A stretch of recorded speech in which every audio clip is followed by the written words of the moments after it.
Finally घर में वह दिन आ ही गया जब सूरज की शादी होने वाली है। दादी ने सबसे बड़ा फैसला लेते हुए सूरज की दूसरी शादी तय कर दी है।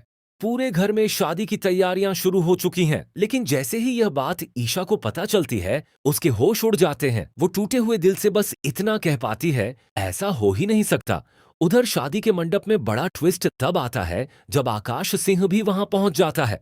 वो ताली बजाते हुए इस शादी का मजाक उड़ाने लगता है और ऊपर से फूल भी बरसाने लगता है, जैसे उसे इसी पल का इंतजार था। सबकी नजरें तब और बड़ी हो जाती हैं जब सूरज और वो लड़की एक दूसरे को वरमाला पहना देते हैं। यह देखकर घर वाले भी हैरान रह जाते हैं, लेकिन सूरज के चेहरे पर एक अजीब सा भाव होता है, जिससे लगने लगता है कि शायद इस शादी के पीछे कोई बड़ा राज छुपा है। जब ताऊजी सरला के सामने घुटनों पर बैठकर रोते हुए कहते हैं कि उनसे बहुत बड़ी गलती हो गई, वो बार बार सरला से माफी मांगते हैं और कहते हैं कि उन्होंने सरला के साथ बहुत अन्याय किया है।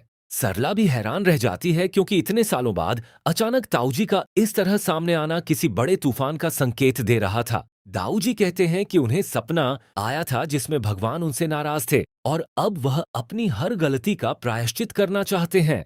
वो सरला से वादा करते हैं कि अब समाज में उसे उसका हक और सम्मान दिलाकर रहेंगे, लेकिन सरला के दिल में पुराने जख्म अभी भी जिंदा थे। वो साफ कह देती है कि एक बार जो भरोसा टूट जाता है, उसे दोबारा जोड़ना आसान नहीं होता। इधर दूसरी तरफ ईशा और सूरज के बीच तनाव लगातार बढ़ता जा रहा था।